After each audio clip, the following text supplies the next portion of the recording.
اعوذ باللہ من الشیطان الرجیم بسم اللہ الرحمن الرحیم الحمدللہ رب العالمین الصلاۃ والسلام علی اشرف الانبیاء والمرسلین سیدنا و نبینا ابی القاسم محمد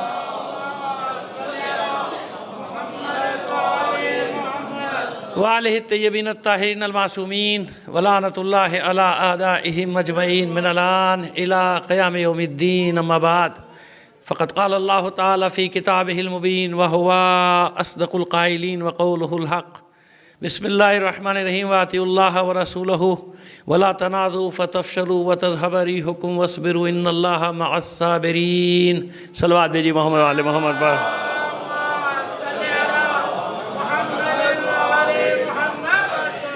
آپ سے درخواست کریں گے مرحوم سید سجاد مہدی رضوی ابن سید بدر رضوی کی سال ثواب کے لیے اپنے بھی تمام مرحومین اور شہداء کو شامل کر کے ایک سورہ فاتحہ پڑھ کر بخش دیجیے گا۔ بسم اللہ الرحمن الرحیم۔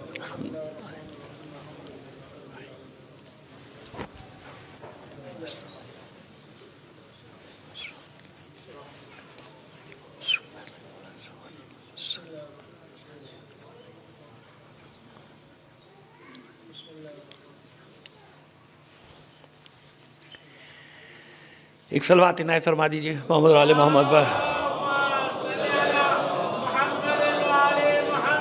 اسے بہتر انداز میں مل کر بلند آواز سے ایک اور صلوات بھیج دیجیے گا۔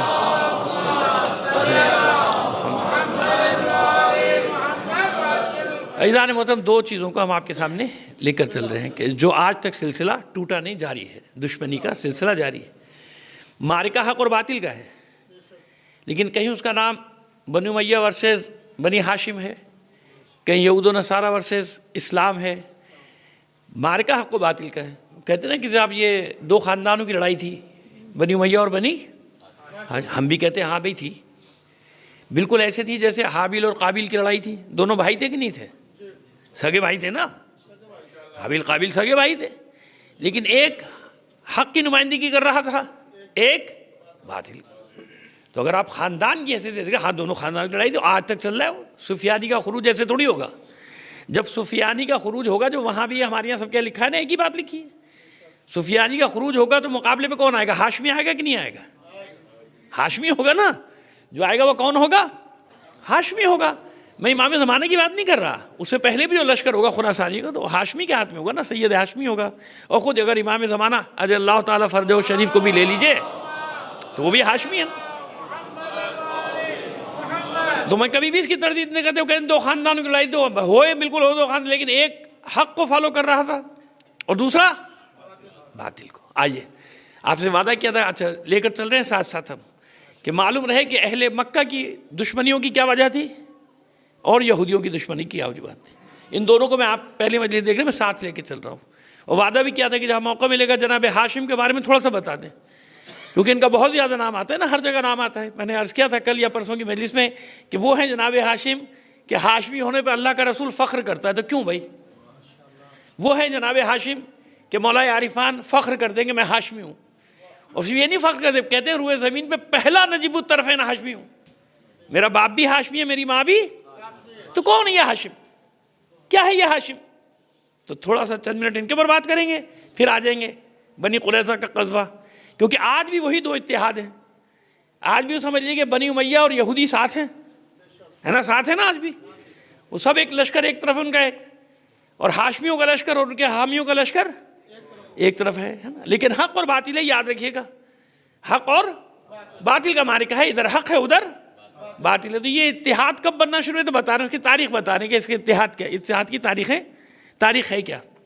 جناب ہاشم ابن عبد مناف ابن قصی، یہ اجداد پیغمبر بھی، اور غزوات رسول کے عنوان سے بھی ہم لکھ بھی چکے اور پڑھ بھی چکے، بہت 20-25 سال پہلے، غالباً میرا خیال ہے 98-99 میں پڑھا تھا، وہ کتابی شکل میں بھی آ گیا۔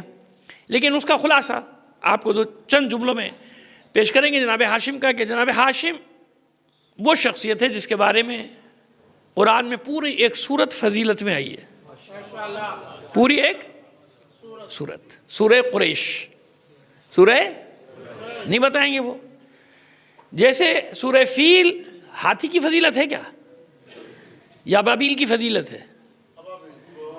نہیں، نہ ہاتھی کی فضیلت ہے نہ ابابیل کی فضیلت ہے، یہ فضیلت میں آئیے جناب عبد المطلب کے. ابابیل کا لشکر کس کی مدد کے لیے بھیجا تھا اللہ نے؟ جناب عبد المطلب. دیکھیں آپ کو بتا دیں، لوگوں کی غلط فہمی دور جانی چاہیے کہ جناب کعبے پر حملہ ہوا تو اللہ نے ابابیلوں کا لشکر بھیج دیا. کعبے پر تو اس کے بعد بھی بہت حملے ہوئے، ابابیلوں کا لشکر کیوں نہیں آیا؟ ہوئے تھے نا حملے. مسلم بن عتبہ جس نے واقع ہرا مدینہ تباہ کیا تھا، وہی آگے گیا تھا، حجاز مکے گیا تھا، لیکن راستے میں مر گیا، واصل جہنم ہو گیا، سڑ گیا اس کا جسم. اس کی جگہ نائب بنا تھا حسین ابن نمیر، وہ بنا، اس نے محاصرہ کیا، خانہ کعبے پہ حملہ کیا، دیوار ڈھا دی، غلاف کعبہ جل گیا، سب ہوا. ابابیلوں کا لشکر کیوں نہیں آیا؟ یہ تو آپ کی تاریخ لیے سب جانتے ہیں. اچھا سب کو معلوم ہے بھائی، یہ واقعی کوئی ایسے تو نہیں کہ وہ کہنے گئے اچھا یہ مولوی صاحب کہاں سے آپ لے کر آ گئے؟ وہ کہاں سے لے کر آ گئے؟ یہ حملہ ہوا. اور اس سے بڑا حملہ اس نے کیا حجاج بن یوسف نے، کیونکہ حسین ابن نمیر کو تو محاصرہ اٹھا کے بھاگنا پڑا نا. یزید مر گیا تھا، جہنم میں چلا گیا تھا، اس کو بھاگنا پڑا واپس. وہ واپسی کا واقعہ ہے، جو واپسی میں ادھر سے امام جا رہے تھے، چوتھے امام، اور ادھر سے وہ. اب آپ کو اس لیے گتھی سلجھا رہا ہوں کہ اکثر لوگ کہتے ہیں کہ امام کو چوتھے امام کو کہاں مل گیا تھا حسین ابن نمیر جو پانی پلا دیا. یہ واپس آ رہا تھا، اور کیونکہ سراسیمہ تھا، ڈرا ہوا تھا نا، بھاگ رہا تھا، تو لشکر پانی وانی سب ختم ہو گیا. تو امام جا رہے تھے مکے کے لیے، وہ وہاں سے آ رہا تھا محاصرہ اٹھا کے، سمجھ گئے. یہاں پہ راستے میں ملاقات ہوئی. تو پانی کا قصہ میں اس لیے بتا رہا ہوں تاکہ آپ تاریخی کڑیاں جوڑتے چلے جائیں، تاریخی واقعات ہیں. یہ ایسا نہیں ہے کہ کسی نے بس یوں کہہ دیا کہ امام کی ملاقات ہوئی تھی، حسین ابن نمیر اپنے بھائی کے قاتل کو پانی پلا دیا. نہیں، پورا ایک سلسلہ ہے کہ کیسے ملاقات ہوئی تھی. خیر جناب، 72 ہجری میں حجاج نے حملہ کیا، جب وہ عبد الملک ابن مروان لعنت اللہ علیہ بیٹھا تھا وہاں پہ، ہے نا. عبد الملک ابن مروان پہ خوب لعنت بھیجا کیجئے، کیونکہ ابھی تک اس کا کوئی رشتہ دار پیدا نہیں ہوا ہے، اس سے پہلے کہ اس کے رشتہ دار پیدا ہو جائیں. اب یہاں یہ بھی بڑی مصیبت، کل میں نے عرض کیا نا، یہاں یہ بڑی مصیبت ہے. فوراً خاندان والے نکل آئے، ہمارا دادا ہے، باپ دادا، پردادا ہے، FIR کٹوا دیں گے، اس کو کچھ نہ کہنا. تو ابھی خوب کہیے، ابھی کوئی رشتہ داری کا دعویٰ کرنے والا پیدا نہ حجاج کا پیدا ہوا ہے، نہ عبد الملک ابن مروان کا پیدا ہوا. جتنا مرضی دشمنوں پر لعنت. خیر جناب، جو چاہے آپ کا حسن کرشمہ ساز کرے. کہتے ہیں نا خیرت کا نام جنوں رکھ دیا، جنوں کا خیرت. جو چاہے آپ کا حسن کرشمہ ساز کرے، حق کو باطل، باطل کو حق ملا. اور لوگ عجیب ہیں بھائی، فالو کر رہے ہیں، دیکھ رہے ہیں کہ آنکھوں کے سامنے سب کچھ ہو رہا ہے، اس کے باوجود بہرحال کیا کیا جائے. بات کو لے کے آگے بڑھتے. عبد الملک ابن مروان نے پھر چڑھائی کی. اچھا یہ دونوں حملوں کا سبب کیا تھا؟ کیونکہ حجاز پر ان کا کنٹرول نہیں ہو پا رہا تھا. کیوں نہیں ہو پا رہا تھا؟ وہاں پہ حضرت زبیر بن عوام کے بیٹے صاحبزادے حضرت عبداللہ ابن زبیر کا قبضہ تھا. حجاز پہ کس کا قبضہ تھا؟ یعنی مکے پہ، مدینے پہ نہیں، مکے پہ کس کا کنٹرول تھا؟ عبداللہ ابن زبیر کا. اب یہ یہی یہاں پہ آگے پھنس جاتے ہیں کہ جس نے عبداللہ ابن زبیر کو مارا اس پر لعنت بھیجے، کیا کریں؟ اس کو ملعون کہیں، یا مرنے والوں کو یا مارنے والوں کو. یہاں پھنس جاتے ہیں کہ اچھا یہ بتاؤ بھائی، اگر وہ صحیح تھا تو وہ مارنے والا کیا تھا؟ مارنے والا صحیح تھا تو مرنے والا کیا تھا؟ ہم لوگ کلیئر ہیں اس معاملے میں، ہے کہ نہیں ہے؟ ہم بالکل کلیئر ہیں. ہم نے ایک معیار رکھا ہوا ہے. ہم نے نہیں رکھا، اللہ اور اس کے رسول نے دیا معیار. یہ ہے محمد و آل محمد. جو ان کے ساتھ ہے دوست ہے، جو ان کے ساتھ نہیں ہے اس سے ہمارا کوئی تعلق. وہ ہمارا باپ ہو، ہمارا بیٹا ہو، ہمارا بھائی ہو، ہمارا خاندان ہو، کچھ بھی ہو. اس سے بڑی کوئی وضاحت ہو سکتی ہے؟ نہیں ہو سکتی نا. کہ معیار کیا بھئی، یہ حق ہے، جدھر جدھر یہ جائے گا حق بھی ادھر جائے گا. ہم نے یہ تھوڑی کہا کہ نہیں جناب ہمیشہ یہ وہاں جائے گا جہاں حق جائے گا. نہیں، ہم تو یہ جانتے ہیں کہ یہ جہاں جائے گا حق وہاں جائے گا. یہ جہاں آسان ہے نا مطلب بالکل. تو ہماری پاس تو ایک معیار ہے، اللہ کے رسول نے دے دیا کہ پالنے والے حق کو ادھر ادھر موڑ، جدھر جدھر علی. تو ہمارے پاس معیار ہے. ہمیں کوئی مسئلہ نہیں، ہم کبھی بھی شبہ میں نہیں پڑے 1400 سال میں کہ کوئی دور ایسا نہیں گزرا کہ جب شیعہ نے علی ابن ابی طالب کو اس بات میں شبہ ہوا ہو، حق اور باطل کے سمجھنے میں شبہ ہوا. ہمیں شبہ نہیں ہوا. ہمیں معلوم، ہم یہ دیکھتے ہیں کہ یہ کدھر ہے. جب یہ ادھر ہے بس حق بھی، حق ادھر جائے گا. یہ ادھر نہیں جائے گا جدھر حق جائے گا، حق ادھر جائے گا جدھر یہ جائے گا. فرق ہے نا. صلوات بھیجیے محمد آل محمد پر. تو آئیے، تو 72 ہجری میں حملہ ہوا اور تاراج کر دیا گیا. تاراج کر دیا پورا مکہ. صحن مکہ میں قتل کیے گئے تھے حضرت عبداللہ ابن زبیر. حجاج بن یوسف کے سپاہیوں کے ہاتھوں. یوں کہیے کہ خون کی ندی بہہ گئی تھی مکے میں. خانہ غلاف کعبہ جل گیا تھا, دیوار ڈھہ گئی تھی کعبے کی. ابابیل کیوں نہیں آئے؟ کیوں نہیں آئے ابابیل؟ وہ یہ ایک نہیں ہے, میں تاریخ کعبہ میں لکھ چکا ہوں. تقریباً 90 بار ایسے واقعات پیش آ چکے اسلام آنے کے بعد. پہلے کی تو بات ہی نہیں کر رہا ہوں. تاریخ کعبہ میں نے حوالے دی, کتابی وہ بھی اشرفی پڑھا تھا اور کتابی شکل میں اس کو لے آیا تھا تاکہ محفوظ ہو جائے ایک چیز. تو جناب ایسا ہوا, کتنی بار اس کی تعمیرات ہوئی, سب ہوا تعمیرات بھی, اس سے زیادہ حملہ. بھائی 17 سال تو حجر اسودی غائب رہا تھا. حجر اسودی اٹھا کے لے گئے تھے. بیرون کی ایک قوم تھی, وہ میں نے کہا نا پڑھے چلائیں گے تو مسئلہ پتہ نہیں کہاں ایک ہی ٹاپک پہ چلا جائے گا, لیکن اشارے دے رہے ہیں آپ کو کہ وہ ہم نے اپنی اس کتاب میں سارا کچھ لکھا ہوا ہے کہ کون سی قوم تھی جو اٹھا کے مسلمان لے گئے تھے, اٹھا کے حجر اسود کے بغیر حج ہو رہا تھا 17 سال بنی عباس کے دور میں. پھر واپس لائے گے ہاتھ پہ جوڑ کے کہ بھائی واپس لا دو, حجر اسود دے دو, خانہ کعبہ میں فٹ تو کر دیں اس کو. ابابیل کیوں نہیں آئے؟ کتنی بار ایسا ہوتا رہے. اب اس لیے گزشتہ صدی میں 2-3 بار تو ہمارے سامنے ہو گیا ابابیل نہیں ہے لشکر. کیوں؟ پہلے گتھی سلجھا دیں آپ کی. اس وقت کیوں آیا, اب کیوں نہیں آیا؟ یاد رکھیے, سارا مکہ خانہ کعبہ کو چھوڑ کے چلا گیا تھا. ہاشم کے بیٹی کی فضیلت سن لیں پہلے, تاکہ آپ کے معلوم ہو جائے کہ سورہ فیل ہاتھی کے لیے یا ابابیل کی فضیلت بیان کرنے نہیں آیا, یہ آیا ہے اس کی فضیلت بیان کرنے جس کی مدد کے لیے اللہ نے ابابیلوں کا لشکر بھیجا تھا. کیوں؟ اب مجھ سے دلیل لیجئے نا. میں نے بھی اتنی مثالیں دے دی کہ اتنی بار تباہی آئی خانہ کعبہ پہ, مگر ابابیلوں کا لشکر نہیں آیا. اتنی بار تباہی آئی, ابابیلوں کا لشکر نہیں آیا. مکہ بھاگ گیا سارا. کوئی ابو قبیس پہ عرض کیا تھا نا میں نے, ابرہہ کا لشکر آیا, سارے دوڑ گئے اپنا سامان وامان اٹھا کے, پیسے ویسے لے کے, سونا چاندی لے کے سب بھاگ گئے. ایک آدمی رہ گیا کعبے میں, یعنی مکے میں. وہ کون؟ جناب عبد المطلب, ہاشم کا بیٹا. کس کے بیٹے؟ ہاشم کے بیٹے. جناب ہاشم کا بیٹا کھڑا ہوا ہے. عبد المطلب وہ نہیں گیا, وہ وہاں پہ کھڑا ہوا ہے. کیوں؟ اس نے کہا, کہلوایا, پیغام دلوایا ابرہہ نے کہ بھائی میرے ہاتھی کچل دیں گے, ہٹ جاؤ. کہا کچل دو, کوئی پرواہ نہیں, لیکن جاؤں گا نہیں, جاؤں گا نہیں, کیونکہ میں کعبے کا وارث ہوں, متولی ہوں. کیا آج کی زبان میں کیا کہتے ہیں؟ متولی ہوں, کیئر ٹیکر ہوں. میں متولی ہوں یہاں کا, میں نہیں جاؤں گا. ہاں مر جاؤں پھر تم کعبے کو ڈھا دینا. جب تک میں زندہ ہوں میری زندگی میں تم یہاں تک نہیں پہنچو گے. پیٹھ نہیں دکھائی ابرہہ کو, پیٹھ نہیں دکھائی. کہ تم میری زندگی میں یہاں تک نہیں پہنچ سکتے, مجھے کچل دو پھر چلے جانا. سمجھ میں آ گئی بات؟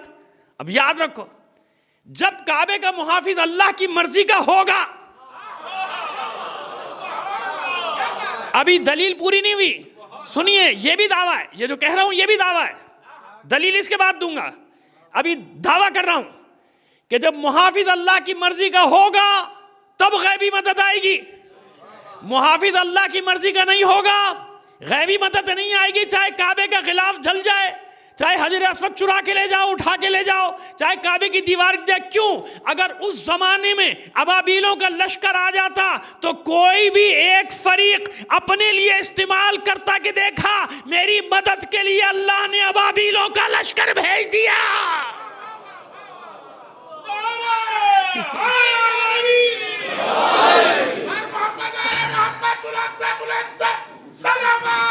اللہم صلی اللہ. سمجھ میں آ گئی بات؟ سمجھ میں آ گئی نا؟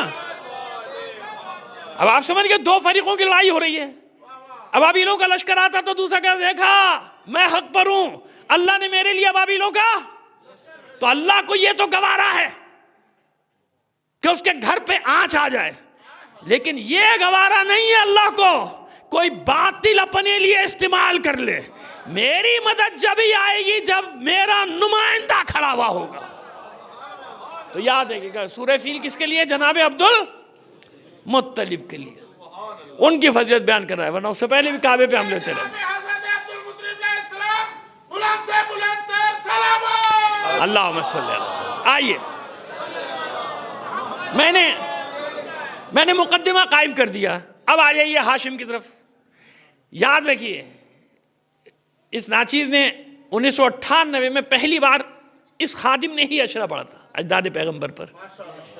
یہ میرا اعزاز ہے کیونکہ اس کے بعد بہت سارے لوگوں نے نام حفظ کر کے، کیونکہ سوشل میڈیا کا دور بعد میں آیا، میرا دور سوشل میڈیا کا نہیں تھا، یعنی اس سے پہلے کا دور تھا، سوشل میڈیا نہیں تھا، لیکن یہ تھا، اس پہ وہ ریکارڈ ہے۔ اس کے بعد لوگوں نے حفظ کر کے، بہت سارے لوگوں نے اپنی شہرت بھی کمائی کہ فلاں ابن فلاں ابن فلاں ابن فلاں ابن فلاں، لیکن اس ناچیز نے سب سے پہلے یہ اشرا پڑھا تھا اور لکھا تھا، اور اس میں ثابت یہ کیا تھا کہ جہاں بھی جہاں یہ نور رہا ہے امامت کا، جہاں یہ نور رہا ہے رسالت کا، وہاں ایمان ہی ایمان ہے، وہاں ایمان ہی ایمان ہے۔ اجداد پیغمبر، ایمان اجداد پیغمبر کے عنوان سے پڑھا تھا، ایمان ہی ایمان ہے جہاں یہ نور رہا۔ اسی لیے ہم لوگ، اب آپ کو دیکھیے، آپ کو مزہ آئے گا زیارت پڑھنے کا جب آپ پڑھیں گے، جب یہ جملہ آئے گا جو میں بتا رہا ہوں، زیارت وارث میں جملہ آتا ہے نا، اشہد انک کنت نورا فی الاصلاب شامخہ والارحام المطہرہ، آپ پر سلام ہو حسین، آپ وہ نور ہیں جو اصلاب شامخہ اور ارحام مطہرہ میں گردش کرتا رہا۔ سمجھ میں آ گئی بات؟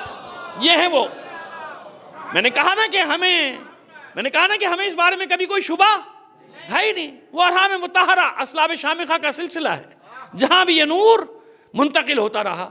بیچ میں ٹھیک ہے دائیں بائیں لوگ ہوتے رہے، اولادوں میں بھی باغی ہوئے، کافر بنے، بت پرست بنے، سب بنے، لیکن ایک سلسلہ اصلاب شامخہ کا چلا آ رہا ہے۔ ٹھیک ہے، چلیے ایک جملہ اور کہہ دیں ورنہ پھر بھول جائیں گے۔ جناب عبد المطلب کے باب میں، بھائی سیدھی سی بات ہے، ہم ایک اور طرح سے آپ کو سمجھا دیں گے، وہ تو کبھی آپ بھولیں گے ہی نہیں۔ اس طرح سے جب نہ گا تو پھر آپ کبھی بھی نہیں بھولیں گے، آپ میں سے ایک مومن نہیں بھولے گا، جو بچہ بیٹھا ہے وہ بھی نہیں بھولے گا۔ عبد المطلب کھڑے ہو گئے، کعبے کو پیٹ دکھائی ہے عبد المطلب نے۔ کسے پیٹ دکھائی ہے؟ زمانے جاہلیت میں بھی کعبے کو پیٹ نہیں دکھائی جا سکتی تھی، آج بھی جائز نہیں ہے، کل بھی جائز نہیں تھا۔ لوگ ایسے بیٹھتے تھے کہ بھئی کعبہ سامنے رہے یا دائیں بائیں، پیٹ نہیں کرنی ہے، کعبے کو پیٹ کرنا جائز۔ اور عبد المطلب پہ آج تک کسی نے اعتراض نہیں کیا کہ عبد المطلب نے کتنا غلط کام کیا، کعبے کو پیٹ دکھائی۔ جب پیٹ دکھائیں گے جبھی تو سینہ سامنے ہوگا نا بھائی، پیٹ دکھائی نہیں دکھائی، کیوں؟ جانتے تھے نا عبد المطلب مسئلے کو، عبد المطلب سے زیادہ کون اس مسئلے کو جانتا ہے کہ نہیں؟ آج اللہ کو یہ تو پسند ہے کہ اس کے گھر کو پیٹ دکھا دو، اس کے گھر کو، لیکن یہ پسند نہیں ہے کہ اللہ کے دشمنوں کو پیٹ دکھاؤ، اللہ کے دشمنوں کو پیٹ۔ اور پھر عبد المطلب پیٹ دکھاتے کیسے؟ ابھی تو میں نے حوالہ دیا، جب ابرہہ کے لشکر کے مقابلے میں عبد المطلب کھڑے تھے ڈٹ کر، سینہ تان کر، تو بتائیے صلب عبد المطلب میں نور رسالت ہے کہ نہیں؟ نور ولایت ہے کہ نہیں؟ تو جس صلب میں نور محمد و حیدر کرار ہو، وہ دشمن کو پیٹ دکھا ہی نہیں سکتا تھا۔ یا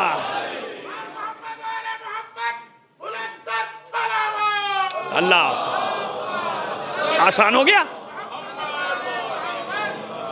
اب سمجھ میں آ گیا راز زیارت وارثہ کا؟ اشہد انک کنت نورا فی الاصلاب الشامخہ والارحام المطہرہ لم تنجس الجاہلیۃ بانجاسہ، زمانے جاہلیت کی جتنی نجاستیں تھی دوسروں کے ساتھ تھی، ان کے ساتھ نہیں تھیں، یہ پاک و پاکیزہ تھے۔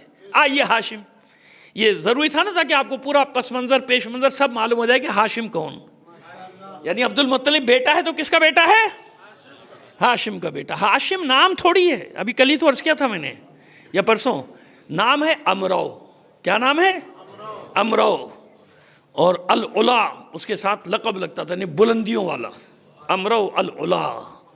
اور کبھی کہا جاتا تھا سید البطحا، بطحا کا سردار ہے نا، اور کبھی کہا جاتا تھا قمر البطحا، بطحا کا چاند۔ خوبصورت اتنے تھے، حسین اتنے تھے جناب ہاشم، نگاہیں ٹھہرتی نہیں تھی لوگوں کی، اتنے وجیح اور شکیلہ۔ حلیہ پڑھ لیجیے گا آپ جناب ہاشم کا، بہت ہی حسین تھے۔ وہ کہتے ہیں ہاشمی وجاہت آج تک مشہور ہے۔ خیر، تو جناب ہاشم جو تھے ان کا نام تھا امرو۔ ہاشم کیسے بنے؟ چلیے پہلے وہ سورہ بتائیں آپ کو۔ سورہ یاد ہے کیا بتایا تھا؟ سورہ قریش۔ جناب ہاشم کی فضیلت میں جو سورہ نازل ہوا ہے اس کا نام کیا ہے؟ بسم اللہ الرحمن الرحیم، لإیلاف قریش ایلافہم رحلۃ الشتاء والصیف فلیعبدوا رب ھذا البیت الذی اطعمہم من جوع وآمنہم من خوف۔ ایسے ہی ہے نا؟ قریش کے امن و سکون کے لیے، لے ایلاف، الفا سے نکلا ہے نا، یعنی الفت سے نکلا ہے، لے ایلاف قریش، قریش کے آرام کے لیے، قریش کی تسلی کے لیے، قریش کے سکون کے لیے. پھر تکرار ہوئی، ایلافہم، ان کے سکون کی خاطر، ان کے آرام کی خاطر، رحلۃ الشتاء والصیف، ہم نے 2 سفر ان کے لیے قرار دیے، ایک جاڑے کا اور ایک گرمی کا. جاڑا یعنی سردی، ایک سردی کا اور ایک جاڑے کا اور ایک گرمی کا، 2 سفر قرار دیے. پس انہیں کیا چاہیے؟ رحلۃ الشتاء والصیف فلیعبدوا رب ھذا البیت الذی، پس ان قریشیوں کو چاہیے کہ یہ اس گھر کے رب کی عبادت کریں. فلیعبدوا رب ھذا البیت، کون سا رب؟ الذی اطعمہم من جوع وآمنہم، جس نے ان کی بھوک کو بھی مٹایا، ان کے خوف کو بھی ختم کیا. یہ اسلام کے بعد کے واقعات نہیں ہیں بھائی، کیونکہ رسول کے آنے کے بعد وہاں کوئی قحط وحط نہیں پڑا، اور رسول موجود ہے، قحط کہاں سے پڑے گا؟ خانہ کعبہ کی بات ہو رہی ہے یہاں پہ. ان کا ہم نے قریش خانہ کعبہ میں آباد تھے، مکے میں آباد تھے نا قریش، ہم نے ان کو امن و چین دیا، ان کی بھوک بھی ختم کی، 2 سفر قرار دیا. اب جائیے تاریخ میں تلاش کیجئے، سیرت میں تلاش کیجئے، حضور کے اجداد کا جہاں ذکر ہے وہاں تلاش کیجئے، یہی واقعہ ملے گا. چلیے آسان سا نام لیتے ہیں، سیرہ ابن ہشام، سیرہ ابن اسحاق، اور جتنی بھی سیرت کی کتابیں جہاں سیرت النبی، جہاں اجداد کا پورا ذکر ہے، تفصیل سے میں نے بتا دیا. اردو ان ساری کتابوں کے جو نام لے رہا ہوں اردو ترجمے موجود ہیں. تاریخوں میں جتنی بھی ان کی تاریخیں، پتہ نہیں کتنی تاریخیں ہیں، ہمیں کیا پتہ، لیکن سب میں موجود ہے یہ واقعات. شروع میں نا اجداد ہے، پیغمبر کا جہاں ذکر آئے گا وہاں پہ یہ سارا واقعہ موجود ہے. کہ 2 سفر کس نے قرار دیے تھے؟ رحلۃ الشتاء والصیف، ایک سردی کا سفر اور ایک گرمی کا سفر قرار دیا. اچھا سنیے ہوتا کیا تھا؟ ہوتا یہ تھا کہ اپنے گھر میں تو بہت بدماشی کرتے تھے یہ، جس کو چاہا مارا، صدیوں سے دشمنی چل رہی ہے، اس کو مار، اس کو کاٹ، اس کو لوٹ، اس کو لوٹنا مارنا، یہ سب مچایا ہوتا نہیں.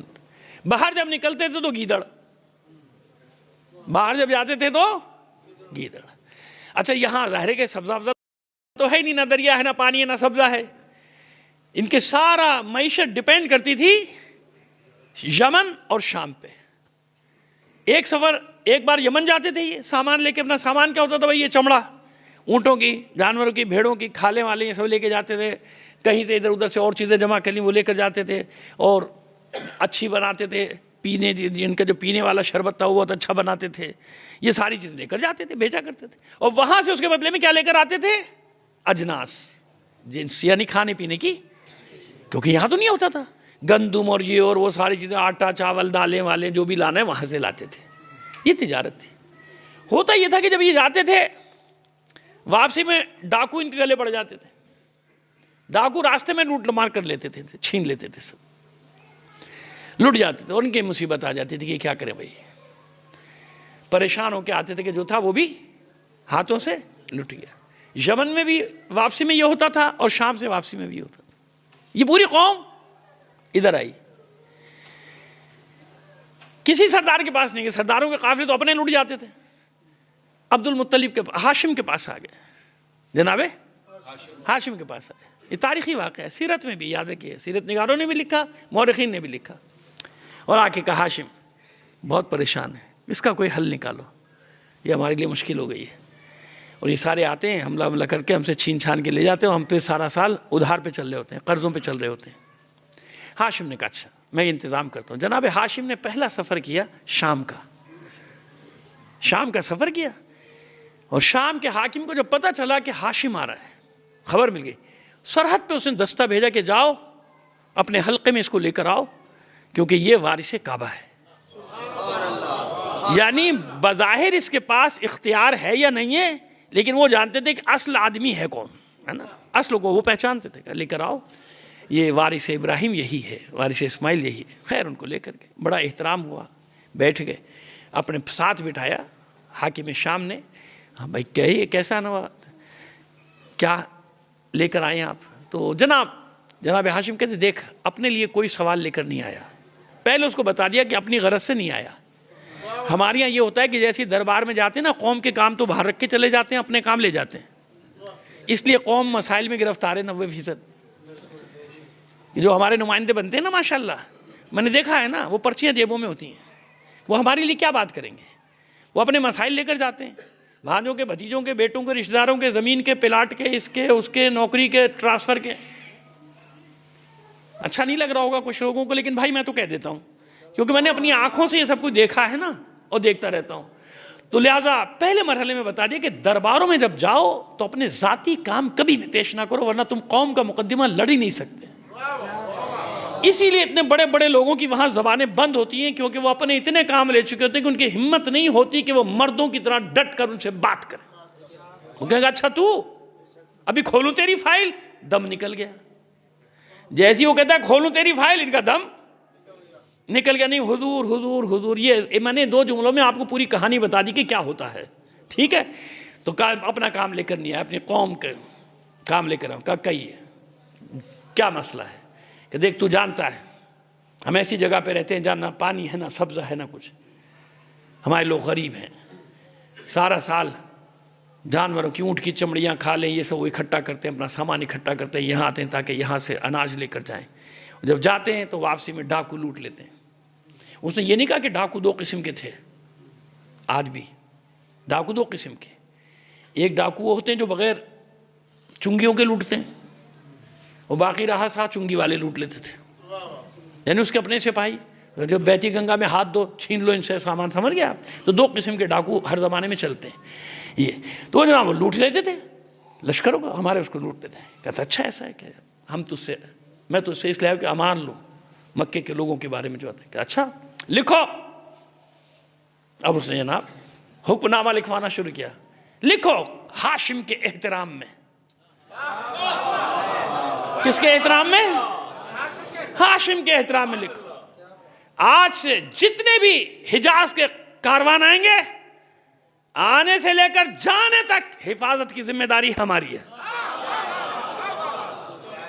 اور جہاں بھی یہ قافلے پر حملہ ہوا ہے کہ لوٹا گیا، اندر SHO DSP، مطلب آج کی زبان میں آپ کو بتا رہا ہوں کہ ذمہ دار کون ہوتے ہیں، یہی ہوتے ہیں نا۔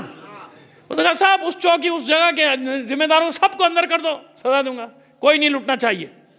آج کے بعد حفاظت ہماری، ہم حفاظت میں پہنچائیں گے، ہمارے سپاہی پہنچائیں گے۔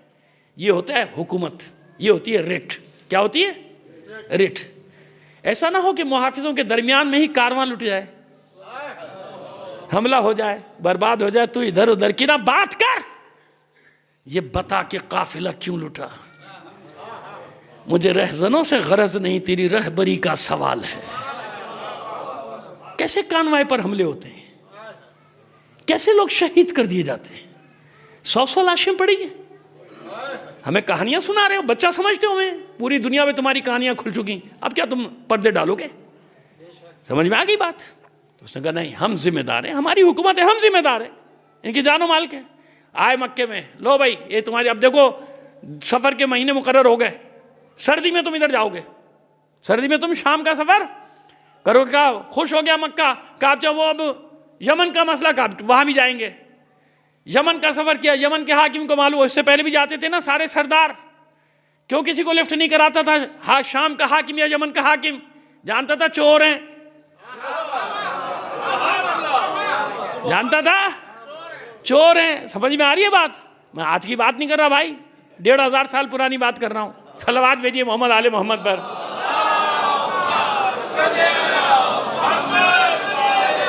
تو جناب وہ یمن کا سفر کیا، یمن کے حاکم کو اطلاع بھیج دی گئی کہ ہاشم آ رہا ہے مکے سے وفد لے کے، یمن کے کہا جاؤ دستہ لے کر جاؤ، استقبال کرو۔ یمن والے تو آج بھی ماشاءاللہ ہاشمیوں کے دست و بازو ہیں، کل بھی تھے آج بھی ہمیشہ۔ تو یمن والوں نے، یمن کے بادشاہ نے جاؤ لے کر آؤ، استقبال عزت سے لے کر آؤ، میرا مہمان ہے۔ آئے دربار میں اپنے ساتھ بٹھایا، ہاشم کہیے کیسے آنا ہوا؟ کہا دیکھ اپنے کام سے نہیں آیا ہوں، میری قوم کا کام ہے، آپ بتائیے جو بھی کام ہے میں اسے، جو بھی مسئلہ ہے میں حل کروں گا۔ کہ دیکھ تو جانتا ہے ہماری صورتحال، پورا کیس مقدمہ رکھا کہ دیکھ بھائی یہ مسئلہ لٹ جاتے ہیں، ہم کیا کریں، بھوکے مرتے ہیں پھر وہاں پہ لوگ، اور پھر ان کو مقروض ہوتے ہیں، مقروض ہونے کے بعد غلامی میں چلے جاتے ہیں، خرید لیتے نا وہ لوگ، جنہوں نے پیسہ دیا ہوا ہوتا ہے قرضہ، وہ غلامی میں لے لیتے تھے، غلامی میں آ جاؤ، غلامی میں چلے جاتے ہیں، ایسا ہو جاتا ہے، کیا کریں؟ اچھا لکھو، حکم نامہ لکھا جا رہا ہے ہاشم کے احترام میں، آج کے بعد حجاز سے جتنے قافلے آئیں گے ان سب کی حفاظت کی ذمہ داری ہماری، آنے سے لے کر جانے تک۔ واپس پہنچے، مکے والوں کو خبر دی 2 سفر تمہارے لیے بتا رہا ہوں، سردی میں جانا شام، گرمی میں جانا یمن، آج کے بعد تمہیں کوئی راستوں میں نہیں لوٹے گا۔ اب سمجھ میں آئی بات؟ قرآن کا اصول کیا ہے؟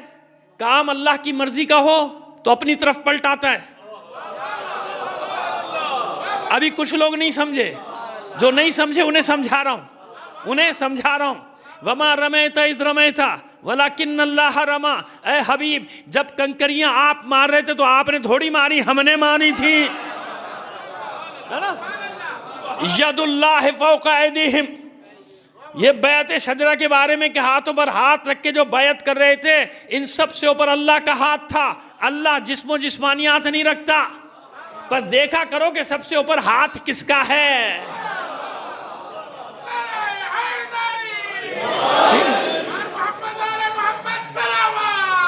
اور اس پر تو آپ نے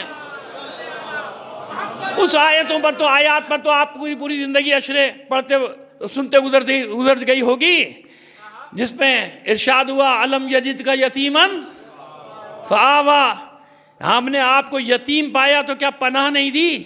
جو کس کی آغوش ہے جسے اللہ اپنی پناہ قرار دے رہا ہے؟ یہ کون پناہ دے رہا ہے جسے اللہ اپنی پناہ قرار دے رہا ہے؟ سمجھ میں آیا؟ رحلت الشتاء والصیف، اے قریشیوں تمہارے اطمینان کے جبھی تو اطمینان ہوا۔ قریشیوں نے جشن منائی کہ ہاشم ہمارے لیے یہ 2 خوشخبریاں لے کر آیا، ایک شام کے سفر کی، ایک یمن کے سفر کی۔ قرآن نے درج کر دیا سورہ قریش کی صورت میں لِإِيلَافِ قُرَيْشٍ إِيلَافِهِمْ رِحْلَةَ الشِّتَاءِ وَالصَّيْفِ، ہم نے ان کے آرام و سکون کی خاطر 2 سفر قرار دیے، ایک جاڑے کا اور ایک گرمی کا۔ صلوات بھیجیے محمد آل محمد پر۔ آئیے، ابھی ایک بات رہ گئی، فَلْيَعْبُدُوا رَبَّ هَذَا الْبَيْتِ الَّذِي أَطْعَمَهُم مِّن جُوعٍ وَآمَنَهُم مِّن خَوْفٍ۔ پس اس گھر کے رب کی عبادت کرو۔ کس رب کی؟ جس نے تمہاری بھوک مٹائی اور تمہارے خوف کو ختم کیا۔ خوف میں زندگی بسر کر رہے تھے نا، لٹ جاتے، خوف ختم ہوا، بھوک کب مٹائی؟ سنیے یہ بھوک کا قصہ کیا ہے۔ اب بتائیں امرو سے ہاشم کیسے بنا؟ نام کیا تھا؟ امرو العلا۔ ہاشم کیسے بنے وہ بتا رہے ہیں آپ کو۔ قحط پڑ گیا، ویسی وہاں میں کچھ نہیں ہوتا تھا، قحط پڑ گیا، بارش ہی نہیں ہو رہی تھی، سال میں ہوتی تھی، چھوٹی تھی وہ بھی نہیں ہو رہی، کئی سال ہو گئے، بھوکے مرنے لگے۔ بھوکے مرنے لگتے تھے تو غلامی میں چلے جاتے تھے سرداروں کی، سردار خرید لیتے تو آپ جانتے ہیں صرف 2 وقت کے کھانے کے عوض غلامی میں چلے جاتے کہ مجھے میرے بچوں کو ہم تمہارے غلام، ہمیں کھانا کھلاؤ۔ 2 وقت کے کھانے کے عوض۔ اللہ اس زمانے سے محفوظ رکھے کہ جب مہنگائی وہاں تک پہنچ جائے، اللہ نہ کرے، اللہ نہ کرے، اللہ نہ کرے نا۔ ویسے سب خوش ہیں ماشاءاللہ، آپ ٹی وی دیکھا کیجئے، خوش رہا کیجئے، ترقی ہو رہی ہے۔ خامہ پریشان نہ ہوا کیجئے، جب پریشان ہونے لگے پی ٹی وی دیکھ لیا کیجئے۔ ویسے آج کل وہ سارے چینل پی ٹی وی بنے ہوئے ہیں ماشاءاللہ، اور صرف ترقی کے راگ گا رہے ہیں۔ جب ٹینشن میں وہ دیکھا کہ وہاں پہ آپ کو ترقی نظر آئے گی۔ میں ترقی کروں تو سمجھ لو ملک ترقی کر رہا ہے، سمجھ گئے نا؟ اس ایک جملے میں ساری کہانی چھپی ہوئی ہے۔ صلوات بھیجیے محمد آل محمد پر۔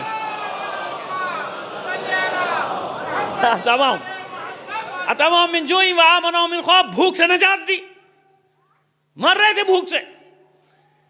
سردار کیا کرتے تھے؟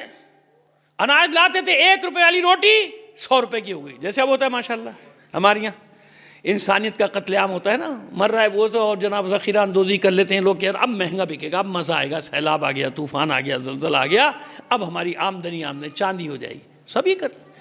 پریشان ہو گیا غریب آدمی، روٹی نہیں کھا سکتا، کچھ نہیں۔ پھر ہاشم کے دروازے پہ، یعنی امرو کے دروازے پہ، اے فرزند ابراہیم، اے فرزند اسماعیل، کچھ کر ہمارے لیے، کچھ کر۔ اب کسی بت کے پاس نہیں جا رہے، جاؤ نا، بتوں کے پاس نہیں جا رہے۔ سرداروں نے تو ویسے ہی لوٹ کے ختم کر دیا ان کو، سرداری سسٹم نے تو تباہ برباد کر دیا تھا، ہمیں بچاؤ۔ ہاشم نے قوم کی حالت دی کہ اچھا کچھ کرتے ہیں۔ شام گئے، کہتے اتنے 70 تو محاورتاً کہا جاتا ہے سینکڑوں اونٹوں پہ خشک روٹی کر کے لدوائی تاکہ خراب نہ ہو۔ خاص طریقے سے روٹی کو خشک کیا جاتا ہے تاکہ وہ 1 سال بھی رکھی رہے تو خراب نہیں ہوتی، اونٹوں پر لدوائی۔ شام میں اور لے کر آئے مہینوں کے لیے راشن. اب جب مکے میں وہ اونٹوں کی قطاریں داخل ہوئیں سرداروں کے دل بیٹھ گئے, چلو بھائی اب تو اکیلے ہاشم کا مال بکے گا, ہمارا تو ختم ہو گیا. وہ اپنے حساب سے سوچتا ہے نا آدمی, خود بے ایمان اور چور ہوتا ہے تو ہر ایک کو بے ایمان اور چور سمجھتا ہے. تو جناب ہاشم کا ہاشم کا ہوٹل چلے گا بھائی, ہمارا تو سب بکری اتروایا. اب غریب حسرت سے دیکھ رہا ہے کہ اب دیکھو یہ کیا ریٹ کھلتا ہے نا, روزانہ ریٹ کھلتے ہیں نا, انڈے کے ریٹ, مرغی کے ریٹ, بندوں کے ریٹ سب کھلے ہوتے ہیں. اب دیکھیں بھئی ہاشم کیا امرو کیا ریٹ کھولے گا اپنا کل. ہاشم نے چوکوں پر حوض بنوائے, بڑے بڑے جو چوک تھے مکے میں جہاں بیٹھتے ہوں گے اجتماع ہوتا ہوگا, چوک سے مراد جو اجتماع کی جگہ, حوض بنوانے شروع کیے. ایک دن میں حوض تیار, شوربہ پکوایا, وہی اونٹ جو ملکیت تھے انہیں کو ذبح کروایا, ڈالو اس سالن پکاؤ. اب لوگ انتظار کریں اب کیا ہوگا کیا ہوگا. 2 دن میں سارے انتظامات کر لیے.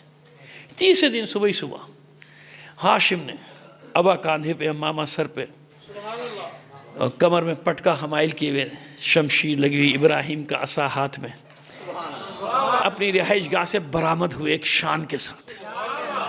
سارا مکہ دیکھ رہا ہے کہ اب کیا ہوگا اب کیا ہوگا.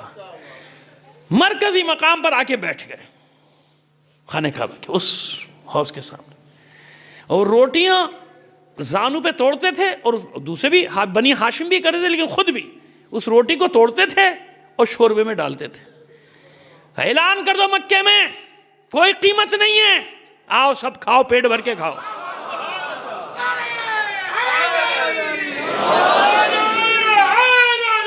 یا ابھی سنیے, دیکھیے ابھی آپ نعرے لگائیں گے انشاءاللہ. ابھی میں نے اصل بات کہاں پہنچا, ابھی شروع کیا ہے جناب. وہ پورا مکہ کھاؤ, پتیلیاں بھی لے آؤ, گھر بھی لے جاؤ, نہیں ختم ہوتا, کھاؤ. وہ لوگ حیران ہو گئے, سردار پریشان ہو گئے, یہ کیا ہوا. اور خود روٹیاں توڑنے کا, جاؤ دور دور بستیوں میں اعلان کر دو. طائف تک اعلان ہو گیا, باہر سے لوگ آ رہے ہیں کہ مکے میں لنگر شروع ہے,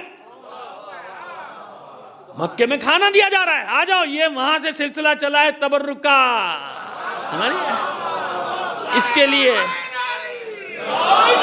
جگر چاہیے, کیا چاہیے, اس کے لیے جگر چاہیے, کھلانے کے لیے بھی جگر چاہیے. تو خیر جناب کا بستیوں میں اعلان کر. اب جو دوسرے لوگ آتے تھے انہیں تھوڑی معلوم ہوتا تھا کہ یہ کون ہے, بس انہیں یہ معلوم ہوتا تھا کہ وہ آئے گا نا روٹیاں توڑنے والا, پھر لنگر کھلے گا, پھر کھانا کھل جائے گا. توڑنے والا, اچھا لقب ایک دن میں نہیں پڑتا, لقب 2 دن میں, ایسے تھوڑی پڑ جائے گا لقب. بھئی اتنے مہینوں تک کھلایا. اچھا وہ جو باہر سے لوگ آتے تھے یہ ان کا لقب رکھا ہوا ہے, کیوں, حشم کے معنی توڑنا. دیکھیں 2 حشم ہے, ایک جاہو حشم حلوے والی ہے نا, وہ الگ ہے حشم, جاہو حشم. ایک ہے ہاشم, یہ چھوٹی والی ہے نا. ہاشم کے معنی توڑنے والا, سمجھ میں آ گیا. 2 حشم کہ کہیں یہاں پہ دونوں کو ملا نہ دیجیے گا. ایک حشم وہ جاہو حشم والا ہے, شان و شوکت جس کے معنی ہے. ایک یہ حشم ہے, اس کے معنی توڑنا, حشم کے معنی توڑنا, اور ہاشم اس کا اسم فاعل ہے. تو ہاشم کے کیا معنی, توڑنے والا. تو لوگوں کو نام تو پتہ نہیں تھا جو باہر سے قبیلوں کے لوگ آتے تھے, مرد عورتیں بچے چلانے کھانا, وہ یوں بیٹھتے تھے, پھر کہتے ہیں ہاشم, ہاشم آ گیا, یعنی روٹیاں توڑنے والا ہاشم آ گیا, ہاشم آ گیا. تو اتنے عرصے تک کھلایا ہے مکے اور اطراف کے لوگوں کو ہاشم نے راشن, کہ لوگ اصلی نام بھول گئے, لقب یاد رہ گیا. پانی دو بیٹا.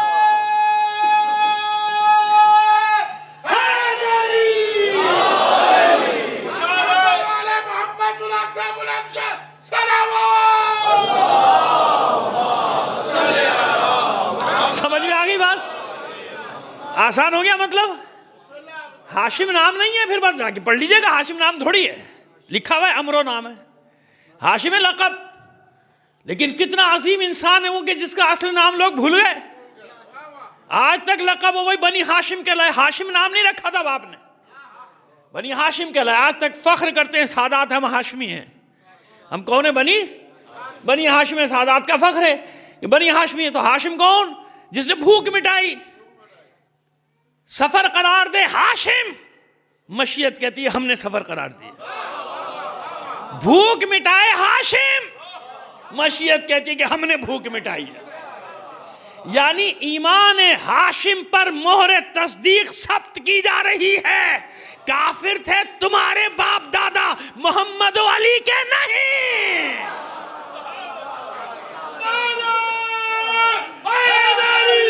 یا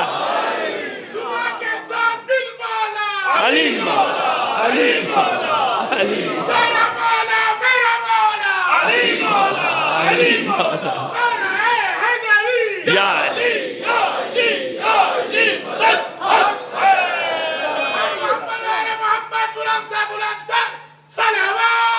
اللہ. سمجھ میں آگئی بات؟ میں نے کہتے ہیں کہ مشتی اسخروار ہے. میں نے کچھ بھی نہیں کیا. ایک بہت بڑے ٹیلے میں سے ایک مٹھی نکالی ہے. جناب ہاشم میں نے کہا نا میں خمسہ پڑھ چکا ہوں اسے جناب ہاشم. میں نے ابھی آپ کو صرف ایک تعارف کرا, یہ ہے ہاشم. اب سمجھ میں آئے کہ کیوں فخر کرتے ہیں. وہی رسول جو مسلمانوں سے کہہ رہا ہے, تازہ مسلمان سے خبردار, زمانے جاہلیت کے اپنے باپ دادا کے کارناموں پہ فخر نہ کیا کرو. کس کا ذکر کرتے ہو؟ ان کا ذکر کریں تو کیا کریں بھائی. جن کا ذکر تم کرتے ہو ان کے کارنامے, وہ تو کارنامے کو نہ لکھنے کے قابل نہ پڑھنے کے قابل. مگر عجیب لوگ ہیں کہ وہ بھی لکھ دیے بھائی. وہ بھی انصاب الاشراف میں اور تنزیہ الاسرار صاحب, 2 کتابیں یہاں بینڈ ہیں غیر اعلانیہ, حالانکہ ہماری نہیں ہے ایک بھی ان میں سے کتاب ہماری. کیوں؟ اس میں خود ہی وہ چیزیں لکھی ہوئی ہیں, وہ چیزیں لکھی ہوئی ہیں, پھر نیچے لکھ دیتے. اصل میں یہ زمانے جاہلیت کی بات ہے. سمجھ میں آیا کہ اللہ کے رسول نے کہا بس کرو. یہ بتاؤ گے کہ کیا کرتے تھے تمہارے ابا دادا؟ دروازوں پہ جھگڑے ہوا کرتے تھے, 8-8 10-10 آدمی لڑ رہے ہوتے تھے, میرا بیٹا ہے میرا بیٹا ہے میرا بیٹا ہے. وہ بھی اگر بیٹا پیدا ہو جائے تو ہے نا. چھوڑیے, میں نے بس اشارہ کر دیا, کافی ہے. صلوات بھیجیے محمد آل محمد پر. گئی لو بھیا, پھر کچھ ہو گیا بھیا. آج کوئی مخالف بیٹھا ہوا ہے میرا وہاں بجلی پہ, 3 دن سے سنتے سنتے وہ تنگ آ گیا. اس نے کہا اس کی بجلی اڑاؤ. صلوات بھیجیے محمد آل محمد پر.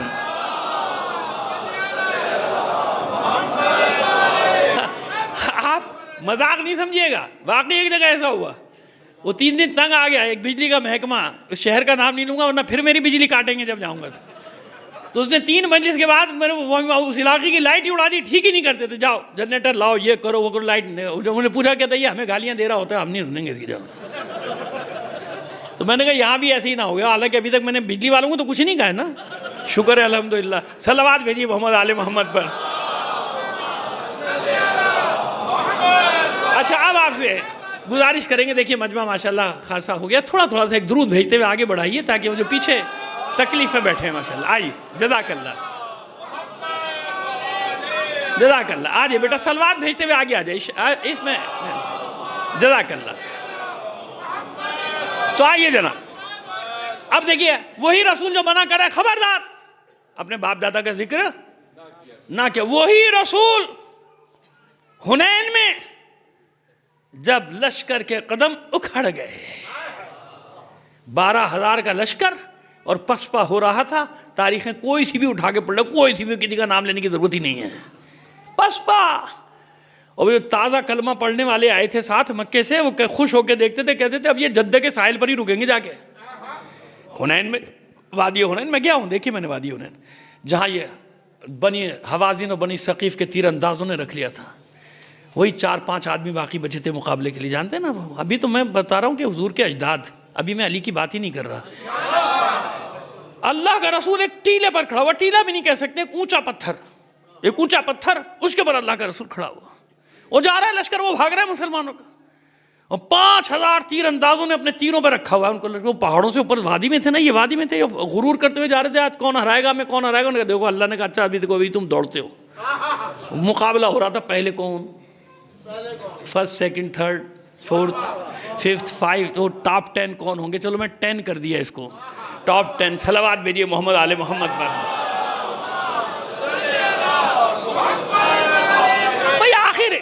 آخر کہیں نہ کہیں سے تو اس کی ابتدا ہوئی ہوگی نا, کوئی تو ہوگی تاریخ میں, کہیں تو ہوئی ہوگی. یہ جب بھگدڑ مچی ہوگی تو کہیں تو اعلان ہوا ہوگا کہ پہلا کون, اور یہ انعامات بٹنے شروع ہوں گے. بڑی احتیاط سے بات کرتا ہوں میں, لیکن میں ایک اشارہ یوں دے رہا ہوں, تاریخیں کہیں نہ کہیں تو آخر اس کے بھی جڑ ہوگی. تلاش کیا کیجئے, ڈھونڈا کیجئے, مجھے بتائے گا کہاں پہلی بار یہ ہوا کہاں تھا. خیر جناب, وہ دوڑ رہا ہے, ادھر سے ادھر جا رہا ہے لشکر، اللہ کے رسول اونچائی پہ کھڑے اور تعارف کراتے ہیں۔ کسی جنگ میں اللہ کے رسول نے رجز نہیں پڑھی، کسی جنگ، چیلنج ہے نہیں، صرف ایک جنگ بس جہاں اللہ کے رسول نے رجز پڑھی ہے، احد میں بھی نہیں پڑھی، حنین میں پڑھی رجز۔ اور جانتے کیا رجز پڑھی؟ انا النبی لا کذب انا ابن عبد المطلب، اور آپ کی آواز بنی حوازن بنی ثقیف کے ایک ایک مرد عورت بچے نے سنی اور ان کے دل بیٹھ گئے۔ کیا کہا؟ بس اتنی سی بات کہی، میں نبی ہوں، اس میں کوئی کذب نہیں ہے، اس میں کوئی جھوٹ نہیں ہے، اور سنا میں عبد المطلب کا بیٹا ہوں، انا ابن عبد المطلب، میں عبد المطلب کا بیٹا ہوں۔ کیوں کہا عبد المطلب کا بیٹا؟ سنا، عام الفیل، عام الفیل کب تک چلا؟ 40 سال تک چلا تھا نا، یکم عام الفیل، 2 عام الفیل، 3 عام الفیل، سال چلتے تھے نا وہاں، جو بڑا واقعہ ہوتا تھا اس سے سال چلنا شروع ہو جاتے تھے، پھر بعثت کا سال رہا 13 سال تک، پھر ہجرت کا سال شروع ہوئے، ٹھیک ہے، ایسے ہی تھا۔ تو عام الفیل کیوں؟ وہ اتنا بڑا واقعہ ہوا تھا کہ سرزمین عرب کا ایک ایک آدمی جانتا تھا عبد المطلب کے قصے کو، کہ عبد المطلب وہ تھا مرد جو اس ہاتھیوں کے لشکر کے مقابلے میں ڈٹ گیا تھا۔ تو حضور نے یاد دلایا تھا تب طائف کے کفار کو، میں وہی ہوں جس کا دادا ہاتھیوں کے لشکر کے مقابلے میں اکیلا کھڑا رہا تھا، انا ابن عبد المطلب۔ تو ورنہ آپ نے کیوں اپنے باپ دادا کا نام لیا؟ اس قابل تھے نا، وہی رسول جو منع کر رہا ہے، اپنا تعارف کرا رہا ہے دادا سے، پر دادا سے۔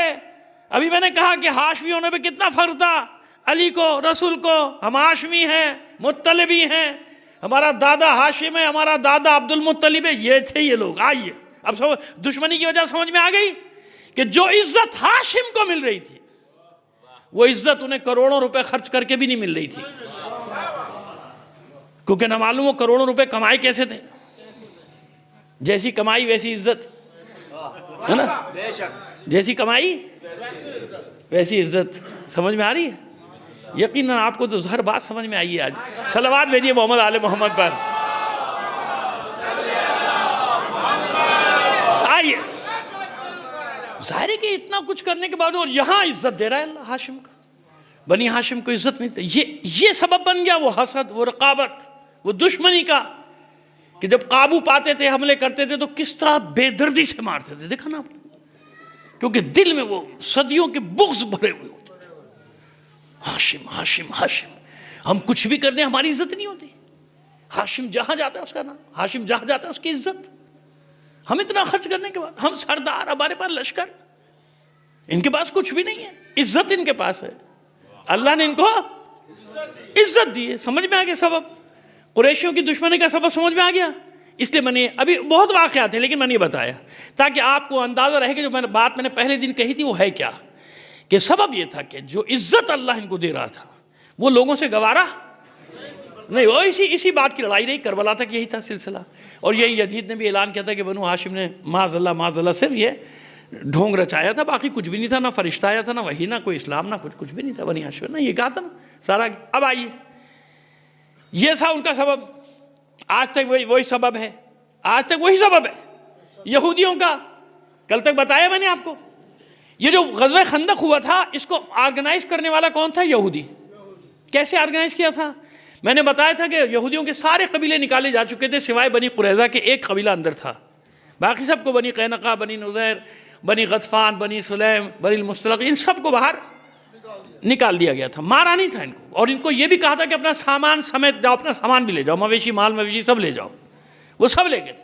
یہ سب خیبر میں جا کے، یعنی خیبر کے اطراف میں اکٹھا ہوئے، یہاں سے انہوں نے وفد بنایا، اور یہ وفد گیا مکہ اور طائف۔ یعنی آرگنائز کرنے والا اس جنگ کو کون تھا؟ جنگ احزاب کو یہ شکل دینے والے یہودی تھے، اور ان سے جا کر کہتے تھے کہ تمہارا مذہب ان سے اچھا ہے، حالانکہ یہ اپنے آپ کو اہل کتاب کہتے تھے۔ اچھا، ان کی دشمنی کیوں تھی؟ ایک سبب اور بھی تھا دشمنی کا، انہی نے عربوں کو ڈرایا ہوا تھا کہ وہ آخری نبی ہم میں سے آئے گا، پھر تم میں سے کسی کو بھی نہیں چھوڑے گا، کیونکہ ان کو معلوم تھا نا کہ آخری نبی آئے گا اس سرزمین پہ آئے گا، لیکن ان کو یہ گمان تھا کہ ہم میں آئے گا۔ کیا گمان تھا؟ اچھا، وہ ان میں نہیں آیا، عرب ایمان لے آئے، جب نہیں آیا تو اب وہ ایک آگ وہ لگی ہوئی تھی کہ ہم سے یہ منصب چھین لیا گیا، نبی ان کے آ گیا، آخری نبی ان کے آ گیا، یعنی یہ ہاشم ان لوگوں کے خاندان میں آ گیا، لہٰذا ایک سبب کیا بنا؟ یہ بنا یہودی جناب ہاشم پر، جناب عبد المطلب پر، جناب عبداللہ پر حملے کرتے رہے تھے، کیونکہ وہ جانتا تھا ان کا ایک طبقہ جو اہل علم تھا کہ ان میں آئے گا نبی، اس خاندان میں آئے گا۔ سمجھ میں آ رہی ہے بات؟ انہوں نے آرگنائز کیا تھا پوری جنگ کو۔ اب اندر ایک چاہیے تھا، اندر کا ہے نا گھر کا بھیدی۔ گھر کا بھیدی کس کو بنایا؟ جب بنی قریظہ بالکل ٹھیک رہ رہے تھے مدینے میں نا، آرام سے سکون سے رہ رہے تھے، اور انہیں کہا تھا کہ بھائی دیکھو اب کسی جھگڑے میں نہ پڑنا ورنہ ہمارے ہاتھ سے بھی جائے گا، یثرب سے ہم بھی نکالے جائیں گے۔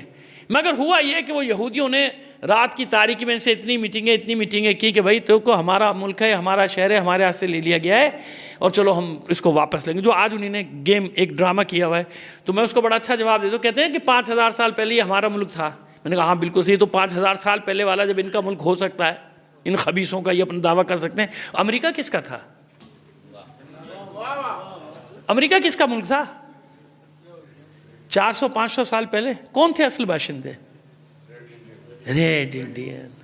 تو دے دو نا پھر، 5000 سال پہلے والے کو کہہ رہے ہو ہاں یہ تیرا تھا کیونکہ 5000 سال پہلے تیرا وطن تھا، تو تم تو ابھی 500 سال پہلے قبضہ کر کے بیٹھے ہو۔ امریکہ تمہارا کہا، نہ تمہارا نہ تمہارے باپ کا۔ امریکہ تو آبادی تو ریڈ انڈین تھی نا، جنہیں تم نے ڈاکو بنا کے اور یہ قرار دے دے کہ غدار قرار دے کے، باغی قرار دے دے کہ جنہیں تم مارتے رہے تم نے قبضہ کیا۔ تم تو ہسپانیہ سے آئے تھے، بعد میں یورپ کے دوسرے ملکوں سے آئے تھے۔ یہ ساری ایک پوری تاریخ ہے، جب آپ پڑھیں گے تو، اور اس کے سر پہ ڈال دیا ہے کارنامہ کولمبس کے، حالانکہ کولمبس نہیں دریافت کیا تھا، یاد رکھیے گا، کسی کو معلوم کرنا میں بتا دوں گا کس نے دریافت کیا تھا امریکہ۔ کولمبس کے سر پہ ٹیل دیا انہوں نے، کیونکہ وہ ہر چیز اپنے لگتے ہیں نا، ہم نے ہمارے والے نے کیا، ہمارے والے نے کیا، ہمارے والے۔ یہ کولمبس کو انہوں نے ایک ڈرامہ بنا کے چلا دیا۔ تو بھائی تم تو 500 سال پہلے آئے ہو بھائی، تمہارا کہاں سے آ گیا؟ تو دے دو نا پھر واپس ریڈ انڈینس کو، جو بیچارے میکسیکو میں ادھر ادھر نکاراگوا میں رہ رہے ہیں، اصل باشندے تو وہ ہیں امریکہ کے، جن کو تم نے مار دیا یا بھگا دیا وہاں سے، تو دے دو واپس ان کو۔ تو یہ دلیل نہیں کہ 5000 سال پہلے ان کا وطن تھا، 4000 سال پہلے وہ رہتے تھے، 2500 سال پہلے ان کا وطن تھا۔ تو پھر تو سارے جغرافیے سے تبدیل ہوتے چلے جائیں گے بھائی، پھر تو پوری دنیا کے جغرافیے تبدیل ہو جائیں گے، جو پہلے تھا سب کو دے دو واپس، ہر چیز واپس دے دو۔ یہ عقل میں آنے والی بات ہے؟ نہیں ہے نا۔ لیکن نہیں، یہ یہودی دماغ ہے، پروپیگنڈا ایسے کرے گا کہ آپ کے اچھے والے لوگ، آپ کے پڑھے لکھے لوگ اس پروپیگنڈے پہ آ جاتے ہیں۔ جاہلوں کو تو چھوڑیے آپ، ہم ملے ایسے پڑھے لکھے لوگوں سے، ایسے بقراتوں کی طرح دلیلیں دیں گے۔ میں نے کہا یہ تیری دلیل نہیں ہے، مجھے معلوم ہے کہاں سے تو پڑھ رہا ہے۔ کہتے میں تجھے گوگل پہ سرچ کر کے سارا نکال کے دے دوں کہ کہاں سے تو پڑھ کے اور مجھے بتا رہا ہے۔ میں نے کہا چھوڑ اس کو، سامنے کی بات کر میرے ساتھ یہ بتا کہ اگر تو یہ دلیل دے رہا تھا، اس دلیل کہتا ہے تو امریکہ پھر ان کا نہیں ہے جو آج حکومت کر رہے ہیں، دے دو ان کا، جن کا امریکہ ہے واپس کر دو ان کو امریکہ۔ اسی طرح اور بھی یورپ کے ممالک ایسے ہیں کہ ان کے اپنے نہیں ہیں، جو رہ رہے ہیں وہاں حکومت کر رہے ہیں، ان کے نہیں ہیں، وہ تو دوسروں کے ہیں، دے دو ان کو واپس۔ ایسے ہی ہے نا۔ چلیے، بات کہیں سے کہیں نکل جائے گی، لیکن یہ باتیں کرنا بھی، بتانا بھی بڑا ضروری ہوتا ہے، کیونکہ ہر مجلس میں یہ بات آپ کو ملے گی، سننے کو نہیں ملے گی۔ ٹھیک ہے نا؟ ایک صلوات بھیجیے محمد آل محمد صلی اللہ علیہ وسلم۔